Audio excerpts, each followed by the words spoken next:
Hey guys, it's KJ from the Scariest Movie Ever channel, and thanks for joining me today. I've had a lot of thoughts about this, being in this kind of a community. I don't even like using the term conspiracy theorist, but that's the popular term. And most of you are pretty well educated on all this stuff. You already know that that was a CIA created term back in the 60s around the JFK assassination. And it's just a way to wipe out any voices out there against any mainstream narrative, really. In that context, we're all conspiracy theorists if you don't buy the lie anymore from these corporate entities that run everything. And there's only a handful that run absolutely everything. And they've been exposed throughout the years. We know that this is all part of the beast system. These corporations all have interesting logos and symbolism all throughout them. We have to ask ourselves why. Why is there symbolism that goes back to Mother Goddess worship with some of these people, or Babylon? And we know why. These are just elements of the beast system, and it's really manifesting much quicker in these days. I've got a unique perspective in all this because I started off on YouTube a long time ago, even off YouTube 12 years ago. I made the movie The Scariest Movie Ever Made. And then from there, I eventually got into YouTube, started creating videos. And you can see how the channel's changed and grown throughout the years. And I remember back in the day when you're putting up videos on Illuminati and stuff like that, it was, laughable. Everybody laughed it off. Lots of trollage, of course. You were constantly called an idiot, a retard, and everything else. But you power through, Some of us believe in the message. And as time went on, we saw this, so-called conspiracy community really grow, and it blew up. And that's what eventually got the attention of all these big corporations. Because there's people that can sit around in their living room with a microphone and a YouTube channel and get more views than the biggest networks out there. And that's happening. And those networks don't like it. But I saw the Illuminati conspiracy stuff and all that become an industry where people were making really good money doing it. And a lot of people were in it just for the money. I never was. I did it for years without money. The money came, and now the money is gone again. And we'll get to that a little bit later too. But the whole landscape of YouTube has totally changed. I'm going to cover a few things about what they've been doing, and I want to just kind of look into some of the more well-known conspiracy theorists, if you will, people thinking outside the mainstream narrative that have passed away. So we're going to cover a few of those. And while you're in the chat too, throw out some names. Are there channels that you used to watch that were really good and outside the mainstream narrative that have disappeared or just stopped doing their work? Because I've seen a massive drop in all of that. And I'm sure all of you have too. YouTube's changing really fast. And yesterday they went down for like several hours. And so did a lot of other networks as well. Like Vimeo went down, Snapchat, a whole bunch of them. All went down at the same time for several hours. The conspiracy theorist in me thinks that, maybe they're tweaking a new algorithm and just getting everybody in line, perhaps. Some may say maybe they were just it was a DDoS attack or some kind of a hacker attack. I'm not sure. But the way things are going lately, I see all of the social media, obviously, increasing in their censorship, pulling together, Silicon Valley standing next to each other, pulling together, and putting all these new policies in place. And what it's doing is it's wiping out, they say they're targeting the right and the conservatives and Republicans, but that's spread out to everybody at this point. So anyway, we'll get more into that in a little bit. So the story right here, Michael Rupert. I don't know if you guys ever knew about Michael Rupert. I did a video on him right after he had taken his own life a few years ago. Former LAPD narcotics officer, author, journalist, and activist Michael C. Rupert is dead. Conspiracy theorist and activist is best remembered for his anti-oil activism and his campaigns against the military-industrial complex. So it was a self-inflicted gun wound. But in January, in a 6-part series for Vice called Apocalypse Man, this is a few years back, Rupert discussed the causes he rallies against and his disgust for the contemporary world. At the beginning of part 1, which you can hear above, Rupert says, "I'm tired, I'm ready to die." Great, bring it on. I'm not afraid of death at all. That would be a big relief for me. That would be graduation. Get out of this godforsaken S-hole. Even on that, and they took the video down, it looks like, no surprise there. But even on that, many of us who are in this realm can understand those kinds of thoughts. I was thinking about it this morning. I love my work. I love what I do. But being on YouTube is a real hassle. And I honestly can't remember the last time that I was, super excited to upload something. Because what happens is now every time I upload, I have to be concerned. Are they going to strike it? Are they going to take it down? Will it not be monetized? And no, it's not about the money. YouTube said a long time ago that if your video is not monetized, it's just not going to be shared at all. It's going to be memory hold. So that's another thing, is you need your videos if you want to get the traction to be monetized anymore. And the monetization doesn't even matter, like I said, anymore. I mean, you can no longer, this is not a viable income for anybody anymore on YouTube covering the kind of topics we cover. It's just, those days are over. It's over. This new switch on the algorithm changed everything. And there's a lot of YouTubers have been talking about this, about the big drop in their sub count, how their channels are stagnant now, and all of their finances have dropped over 50%. It's not just me. I saw a Sticks and Hammer 666. Not a huge fan. Don't like the occult stuff he's into. However, he is an intelligent guy, and it was interesting to hear his perspective on all this. And Computing Forever was another channel I was checking out. They were talking about it. So it's not even just the so-called conspiracy people or fringe people. It's people that are really kind of in the mainstream. They just disagree with the narrative. So everybody is being affected. But I can understand these feelings sometimes. The problem with Michael Rupert, I found, is that he didn't have Christ. He believed in some kind of American Indian traditions or whatever. And, just judging by how his life ended, I guess that didn't, fulfill him enough. And that's why I always say I'm not a religious person, but I love Jesus, I love God, and I read the Bible on my own. And that's all very important, because my faith is the only way I've been able to continue in this stuff for so long, and my belief in what I'm doing, and I know it can have a good effect and help open people's minds. But that's what it's been. It's been my faith the whole time, because I've definitely gone through trials throughout all this, throughout the years. And, knowing the things we know, seeing the things we see, and understanding the world in its broken condition as it is right now and how bad it's getting, it's not good for anybody. It's not good for your heart or your mind. I had a heart attack. It'll be a year ago in August myself. So, being on YouTube hadn't made it easy. No, it's not a vacation. It's a labor of love. What it has to be if you want to continue on here. And like I said, I believe you got to have faith. You've got to have God. You've got to have Christ. And you've got to find that peace of mind, in this really messed up world. So, but he believed Dick Cheney plotted 9/11, wrote a book about 9/11, humiliated the CIA director at a town hall meeting. 1996 town hall meeting, Los Angeles. Rupert, former narcotics officer, confronted the former director of the CIA, John Deutsch. Rupert confronted Deutsch, claiming he had specific evidence that implicated the CIA in drug trafficking operations in LA. So just a brief thing on him. That's all. I'm just going to cover a few of these people and just want to kind of throw it out there. But Michael Rupert, stand-up guy, fought the good fight, but he just couldn't make it. It was too much.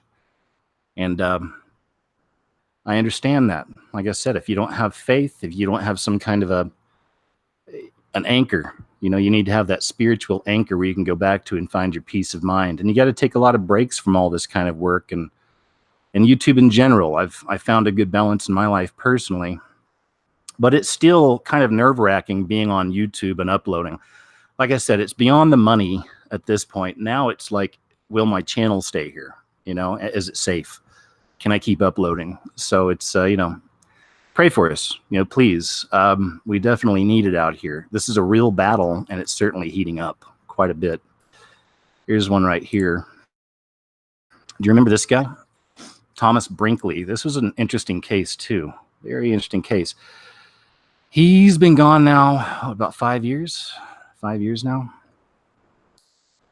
and a conspiracy theorist, but he met a very unusual end, Thomas Brinkley. I'm not going to read all this, just a bunch of information on what happened with him. I cover a little bit. For those who haven't been following the case of Michael Cravey, Thomas Brinkley, he was a so-called conspiracy theorist who stabbed a stranger in the neck, went on the run for 3 hours, and finally got himself shot dead when he raised a hatchet above his head and charged at a cop. This is on March 3rd, 2014. Michael Cravey's his real name. His online moniker was Thomas Brinkley.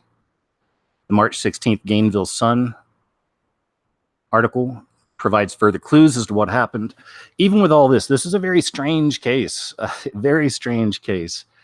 It was hard to tell how much of this was true. Because you watch videos. I used to watch this guy. I was subbed to him years ago.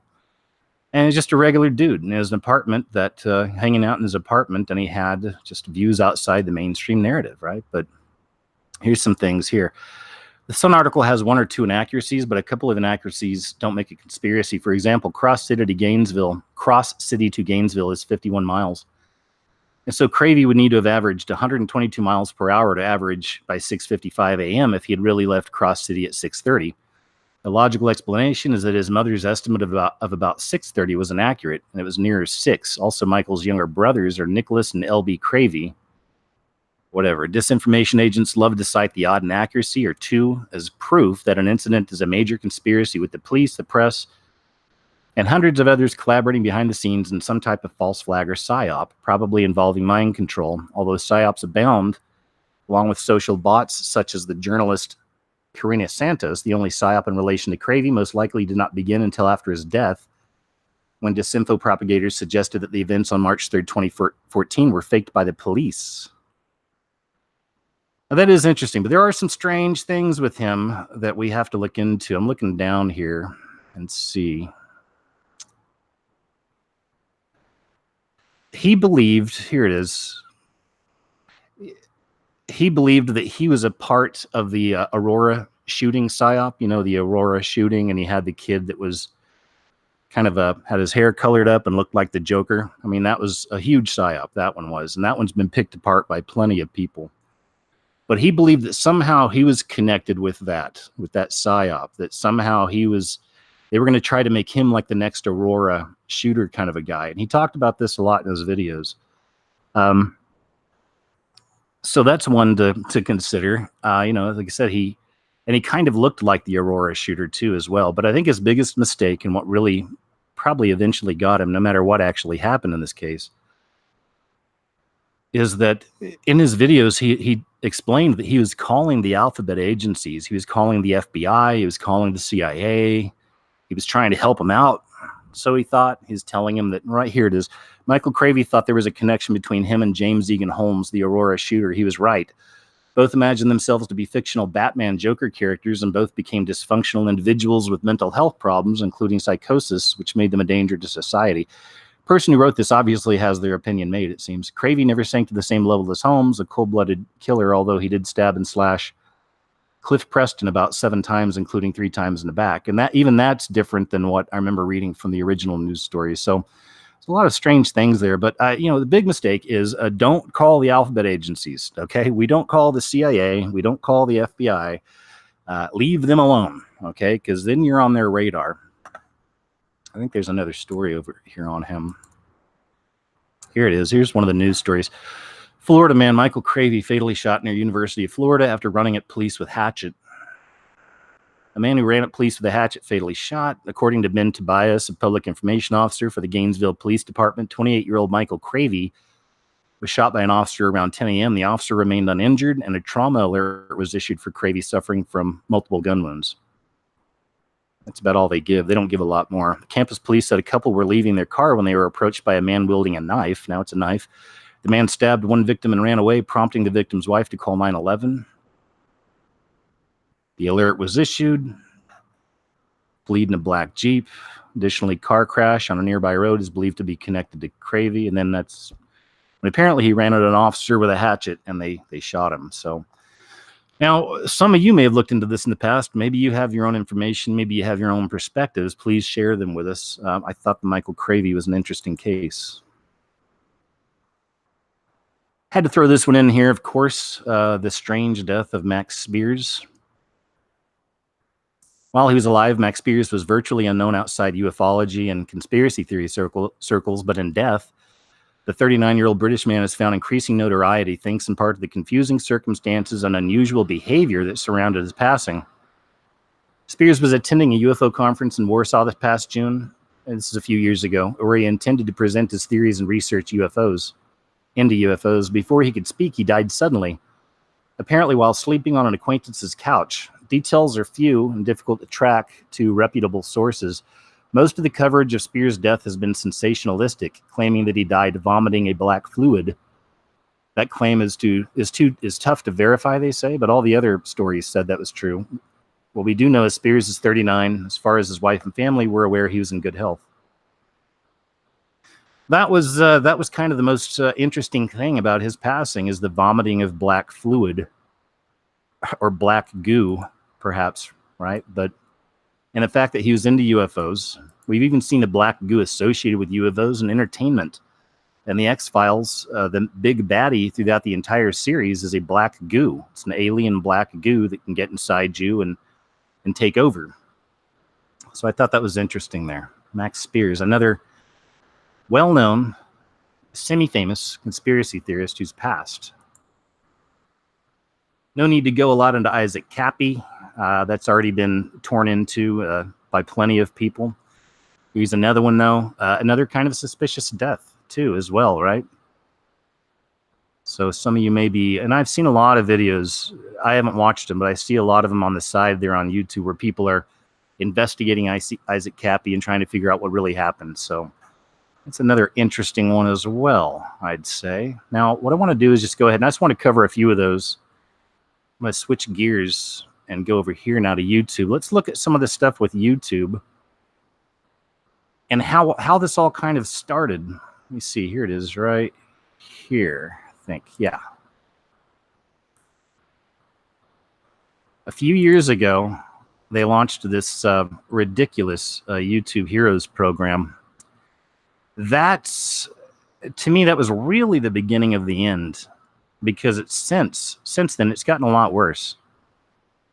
They brought in so many new policies, and they've really wrecked the entire system. You can't trust the search engine on YouTube for anything, right? YouTube's Heroes program empowers the speech police. Indeed, it did. They literally gave the keys to the trolls when they did this. Of course, you get the lightning bolt symbolism here. No surprise. They literally gave the keys of the kingdom to the trolls. And, you know, the trolling thing is actually slowed down a little bit too, I've noticed. But I think it's because most people, if you're not a psychopath or being paid to be a troll, finally realize that there's no reason to troll almost anymore, really, especially our kinds of channels, because YouTube's doing your work for you. Channels are constantly disappearing now, or getting demonetized overnight, or having their whole comment sections removed. So YouTube's the biggest troll on the format at this point, and the most powerful, and you know, could be the scariest. YouTube has launched an Orwellian program for users to, quote, moderate content. For YouTube Heroes, volunteer contributors concerned about trollish or inappropriate content, or really anything they don't like, can connect with other, quote, heroes to get deplorable videos shut down. The premise is that YouTube should be a place where everyone feels comfortable, because you deserve a place you call home. YouTube is trying to make it a safe space, I guess. But I don't buy these stories anyway. I believe all of this has been set in motion on purpose. They've been setting up the system, not just YouTube, but other social media platforms, for, I believe, what's coming. You know, I don't want to say when. I don't know when, but we all know we're right on the edge. If you followed my work for years, I believe I've proven this. I think we're really close to the revelation of the Antichrist. And if some of you don't know me and don't know my work, you're probably rolling your eyes. But if you look back at some of my work, I've proven my point for years now. The veil's lifting. This is the apocalypse. Everything's being revealed. We're into the fifth age, and we're just waiting now at this point for the event that's going to fully launch the beast system. You know, FEMA camps and activated, total police state, martial law. And the people who are being targeted right now online are going to be targeted in real life. So it's not just about the right versus the left or Christian versus atheist or any of that kind of stuff anymore. It's about, are you going to be a part of this new system they're creating that's almost ready to roll, or not? And there'll be a lot of people who don't want to be a part of it, who aren't necessarily Christians or even on the right. Just people who are into humanity and they don't want to be chipped and treated like cattle. We'll see. It's going to be interesting. We'll see how that plays out. YouTube Heroes program, though, yeah, this when they started this, a lot of us were complaining about it because we knew it'd be nothing but trouble. Back in September 2016. So shortly after that is when we started seeing a lot more videos getting taken down, people getting strikes on their channels, right? This is kind of where it started with YouTube when they really started kicking it in. And then, of course, you've got these issues right here. YouTube announces it will no longer recommend conspiracy videos. Of course, they're throwing the flat Earth in there. YouTube will no longer be. Oh, come on, YouTube or NBC. Let me pause it on this site here. This dinosaur media, they're dying. They're dying out too, and they're asking for your money as well. People are turning against it, man. People see the truth. You can find more truth in regular, everyday, average people, as I said, online with a microphone than you can in these mainstream sources. And this is locking up, so I don't like that. Let's see if I can get to it here. YouTube will no longer be recommending videos claiming the Earth is flat or making blatantly false claims about historic events like 9/11. Again, we're all included in this stuff. You know, my channel's definitely been targeted for this. The flat Earth thing I've never been into. I'm still not. I even wonder if this is part of that PSYOP, if that was part of the reason the flat Earth PSYOP was launched many years ago. So eventually they could just pull us all in together under the same thing and say, yeah, nobody likes this flat Earth. Yeah, we're going to get rid of all of them and anything else connected. I did a video back in 2015 when I still lived in Central America about the flat Earth. I don't do many of them, and I put it on my website. And I showed you that you can go on Google Trends, and you can put in certain keywords, and it'll show you how that topic has trended for years. I put in flat Earth on Google Trends. It was a dead subject until October of 2015, and then it shot up to 100% overnight, and it stayed steady for years afterwards. That's when they launched it, I believe, the PSYOP, and that's when they really started pushing it through all the social media heavily. Remember, it used to be, you see it all over the place. Every other video is a freaking flat Earth video there for a long time, right? But now, no more. We're taking down the flat Earth and making blatantly false claims about historic events like 9/11, which was a massive satanic ritual. I guess that's considered a blatantly false claim. No offense to you flat earthers. I know some of you sub me, and I'm just not into it. I don't call everyone an idiot that's into it. I don't connect with it. I'm not in it. Maybe it's real, maybe it's not. I don't care. We're living at a time where the Antichrist is about to make his appearance on the world stage. The last thing I'm worried about is if the Earth is flat, or trying to understand chemtrails in this. I mean, this is easy stuff. We know all that stuff's there. We're also way beyond Illuminati exposed videos. I built a lot of my channel starting that stuff off many years ago, back when there wasn't a lot of people doing it. Then it became huge in an industry, so I had to evolve and change and grow myself. And now we're at a point where most of those channels are gone, or they're not even uploading anymore. So all that stuff's already come and gone. We've seen it peak, and we've seen it be decimated. And that's where we're at now. I'm a dinosaur in this stuff now. 12 years, on and off, YouTube doing these kind of things. I'm a dinosaur with this stuff now, and I've lived to see it all rise and fall. So YouTube announces no longer recommending conspiracy videos. And what is a conspiracy video, right? Well, that's the scary part. It's up to whoever's looking at it, I guess, to make up their own personal opinion, which is kind of scary. YouTube has announced it will no longer recommend videos that come close to, see that? That's the catch, that come close to violating its community guidelines, such as conspiracy or medically inaccurate videos. They hate the vax, the anti-vaxxers. You ever wonder why all those holistic doctors have been dying and coming up missing? it's over 100 now, right? Easily, I think. That's been going on for a few years. This system, the beast system, does not want us on anything other than pharmaceuticals. And I battled that after my heart attack. I've made some videos on that as well. I was on all the statins and all this other stuff, and I was wondering why I was having suicidal thoughts and depression. There were days I didn't want to get out of bed, and I would even reason with myself, like, man, I'm so done with this place. Like we were talking about that Michael Rupert earlier, kind of his thoughts. I was having a lot of those thoughts too, like, I'm good, man. I can go. Lord, just take me. I'm done. I don't want to do this anymore. And just, getting depressed. And then I started researching it, and I found out that all these drugs had interactions with each other, and it was common knowledge. I didn't know that they would cause depression and suicidal ideation. So I'm no longer on any of that stuff.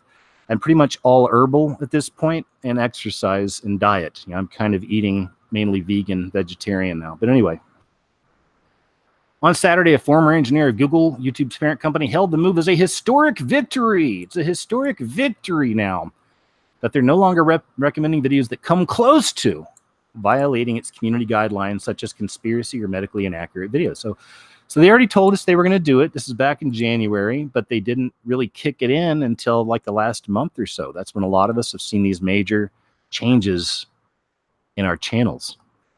So there we have that. Here's another one, I believe. It says, YouTube says it will crack down, same thing, on recommending conspiracy videos. So we know that. They changed the algorithm. Shadow banning is the other thing they've been doing, and that's what they're doing with my channel, and they're doing with lots of other people as well. It's super shady. YouTube shadow banning anti-establishment users. Video gone. No surprise. Well, it's an Alex Jones video, so yeah, it's gone. Oh, well, they just had the video up there. Okay, well, cool. Well, I'll just bounce off of the title then. Shadow banning. I'll show you an example here in a little while, or near the end here, of what I'm talking about with the shadow ban. They're doing it to a lot of us. Again, that's why, my channel used to be a juggernaut. It just stormed through. I mean, I could drop a video, and almost every video I made would have over 100,000 views in 2 days. Those days are long gone now. Same with gaining subs, man. I was going real fast there for a while, and then it just stopped. I've been on 467 for a very long time now. I know, right? Cry me a river, KJ. But still, I put in hard work and effort to create the channel I did and to earn the subs I've earned. But again, none of that matters anymore. It just does. I don't even look at the numbers anymore. It just doesn't matter. So that's what they do. They're shadow banning you. They're not recommending your videos anymore. They're not allowing you to get the subs that you should be getting. It's like I'll get 4 one day and lose 8 the next. Ghost banning on YouTube comments. Here's the other thing I want to show you. So another thing that they've been doing is many YouTubers are having their comments ghost banned, shadow banned, because they are getting lost in the spam filter or deliberately being tagged as spam by trolls who leave hateful comments and then remove legitimate responses. So we have this issue here as well.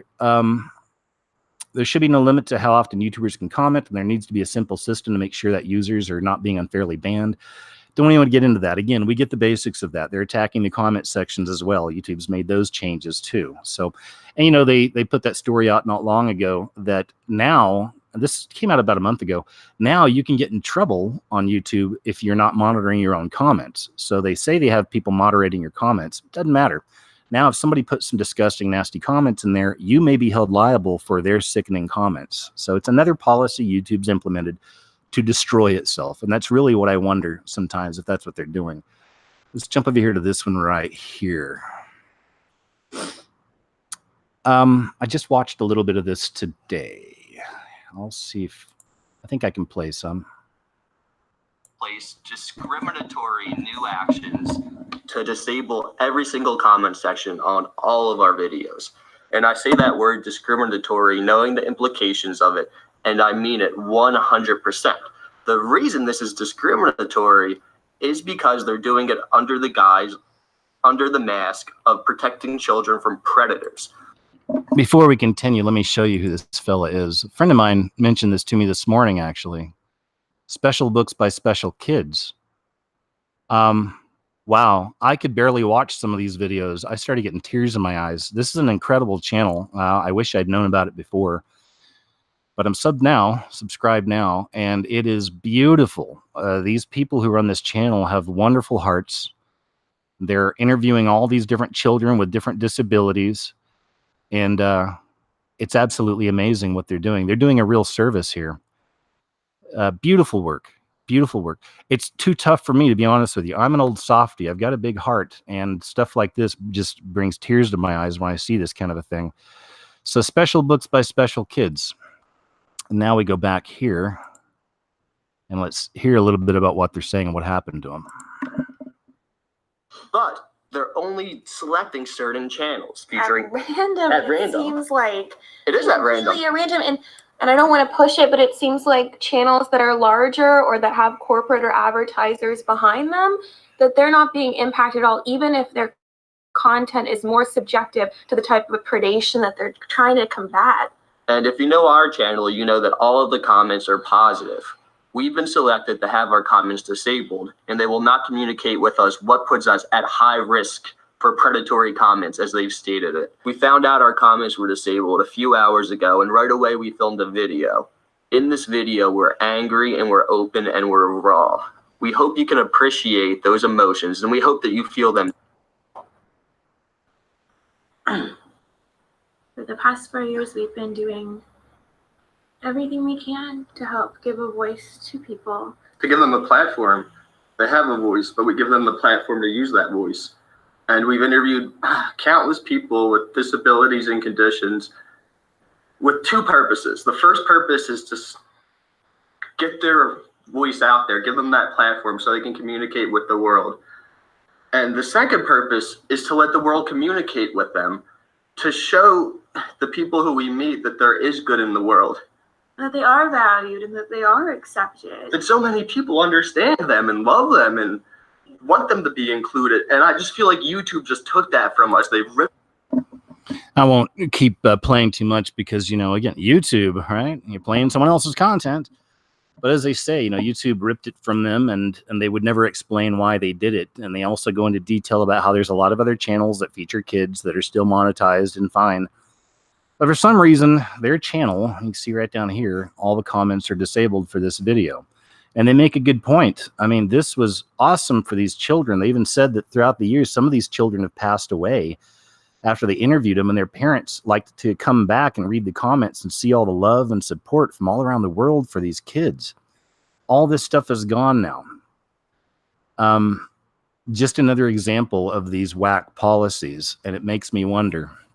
It really makes me wonder if YouTube's been doing this for the last few years on purpose. Let me show you why I think that too here in a second. But first, let's jump over here real quick. I signed this myself, the comment sections.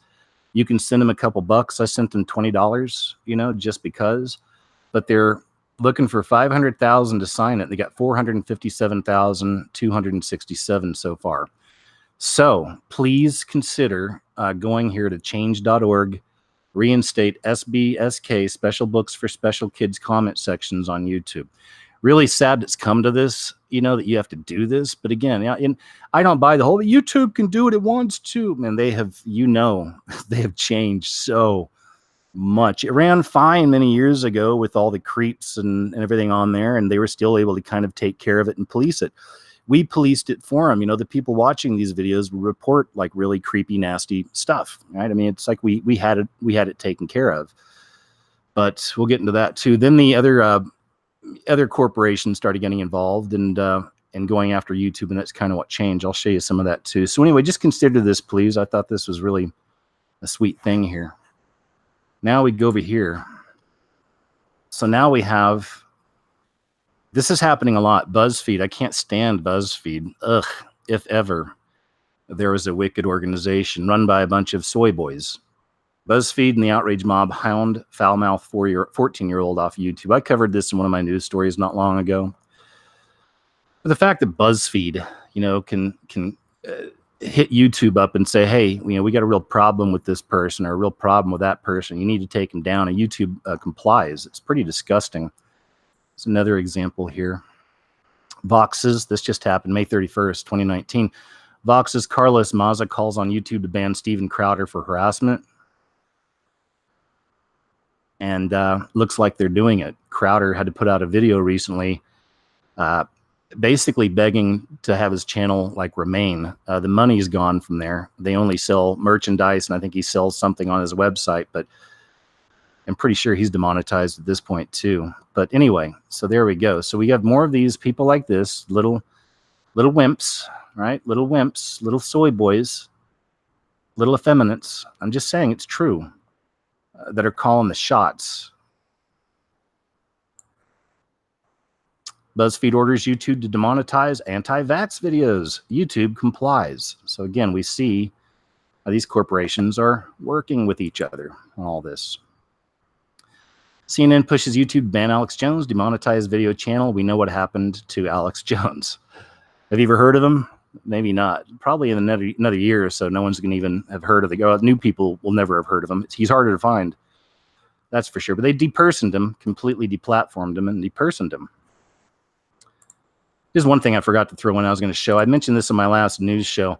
This channel right here, here's another thing we're seeing happen on YouTube, which is strange in the so-called conspiracy community. But this channel used to be called Elite New World Order Agenda. I was subscribed to this guy for years, and I liked what he was putting out. He put out some good stuff. Well, that's not him. Elite New World Order Agenda sold his YouTube channel. He sold it to this guy you're looking at right here, Archie Luxury. Looks like a guy you can trust, doesn't he? Ah, Archie Luxury. He looks like a guy you can trust. Heavy-hitting journalism, but it's not. He's trying to sell watches. You can see it right down here. He's all about selling watches. It looks like he may have tried to get into, well, he's still selling watches. Like he's perhaps acting like the death of the suburban shopping center in Australia. Perhaps trying to look like he's, talking about something that matters. But every one of these videos, he's trying to sell you a watch. So, and as you can see, the people don't like it. 39%, 46, 52. Yeah, so bad sell, I guess. But isn't that interesting that we're finding people with conspiracy channels that feel the need to sell them? Fisher of Men did the same thing. Fisher of Men was a pretty popular channel. He wound up going to prison for several years, and he just got out not long ago. When he got out, he started trying to upload the stuff he used to, anti-New World Order stuff, but you can tell that he hadn't been doing the research anymore. I mean, he's been locked away for a long time, so everything he was putting out was old news. Like I say, we're far beyond Illuminati exposed stuff and all that now. We're way beyond. Now we're awaiting the arrival of the Antichrist. That's where my work is focused now, is showing things like this and how the beast system is continuing to get a stranglehold on everything. So, yeah, interesting case there. Here's the other one I want to jump over to real quick. YouTube loses $70 billion. $70 billion in market cap due to banning conspiracy videos. You've probably heard about this, or you probably didn't. What I thought was interesting is when this news came out, this is from May 1st, 2019. When this news came out, it was hard to find. I couldn't find any big mainstream sources talking about YouTube losing $70 billion because of banning so-called conspiracy videos. What kind of a CEO can run a company and lose $70 billion and still maintain their job? You have to ask yourself. That's why I'm telling you, I believe a lot of this stuff is just planned. Susan Wojcicki is going to be just fine. They haven't messed with her at all. And like I said, this news story was basically buried. It's hard to find, especially in the real world, let's say, like on the major networks. I didn't see anything about it there. So that's what we're looking at, man. Like they've paid the price, but they're willing to pay $70 billion to protect their narrative, is the way I see it. They're willing to pay $70 billion to protect their narrative and to silence any voices outside of the mainstream. It's crazy, isn't it? A couple other things real quick here. This is what we're headed to. This will be a part of, I believe, the final system, the New World Order. And we're seeing it happen now. We see all these effeminate soy boys, right? These loony lefties from a lot of these loony lefty websites and corporations calling on other social media networks and other corporations to ban people they don't like, right? To ban anybody that doesn't see the world they do. So there's a dirty word I don't like to use, but it's going to be a system of the fascist flaggots, we'll say. The fascist flaggots will be the ones that are in charge in many ways. And we're starting to see that happen in our real world, of course, mirrored here in the Hunger Games, where all the people that were in the system that ran everything in this film, the beast system, were all a bit effeminate. Remember that, right? They're all a little bit effeminate, a little gay, you know. But we see our system in the real world moving that way as well. So it'll be the fascist flaggots that will be in charge of many of these things. Lastly, just leave you with this. I already showed this graph the other day. This just goes back into, again, the disappearing so-called conspiracy theorists. There's no point in me relying on YouTube anymore or numbers or anything at all because they've done this right here. You can see where the video views right there. They literally just took away 208, it looks like, or 3, I can't read that well, 1,000. And then lower than that, you'll see they took 23,000 also at another date. And you see my subs just dropping 27 and 18 out of nowhere, it seems. So this is just an example. It's a reflection of what's happening. I'm not the only one it's happening to. It's happening to a lot of people, but this is why we're really seeing the death knell for a lot of the people outside of the mainstream narrative. Those of us that have an audience, they don't like us. So that's where we're at. And just want to share that with you real quick. Let me jump over here to the chat. That's pretty much what I wanted to share with you guys, man. I want to start doing more of these kind of shows where we jump in live and we go a little bit deeper into some of these stories. That because, you know, I do my KJ's What Happened, of course, and I go through my stories pretty quick. I do my videos. It's my art. It takes me a week to make a video sometimes. So I wanted to find something in between. So I hope you enjoyed this, guys. We're going to start doing a lot more of these kinds of shows where I just jump in throughout the week. We cover some topics I want to go a little bit deeper on, and I want to do it live so you guys can join me. You can join in. You can pass off your information, whatever you're thinking about. I want to hear that as well. Still doing the KJ's What Happened shows. Another one coming Monday, but I've got more shows coming this week like this. So again, if you appreciate it, I hope you do. I like spending more time with you, and we're at a time now where it's just time to get out there more and start talking more about these things and doing it as a community. I'm very grateful we still have the community we do. I'm grateful for you guys. And that's about it, man. I'll let you go for now. Keep your eyes peeled over the next few days for more shows. I want to close quickly with a prayer, if that's all right with you guys. Real quick, Heavenly Father, thank you so much for the fact that we still have a community or a place where our community can meet here. Thank you for protecting my work and my YouTube channel for so many years, Father. I pray you'll continue. And you know, for all the people listening, Father, I pray you bless each and every one of them. If there's people out there that are on the fence, that don't know you, don't know Jesus, Father, I pray that you speak to their hearts and their minds and guide them towards you. And just thanks again, Lord, for everything, for these wonderful people here and for the fact that I have a voice and a platform. Thank you. I love you, and in Jesus' name I pray, amen. All right, guys, that's it. Quick prayer. Didn't hurt anybody. All right, man. Hey, you guys are fantastic. Have a great rest of your day, and I'll see you on the next show.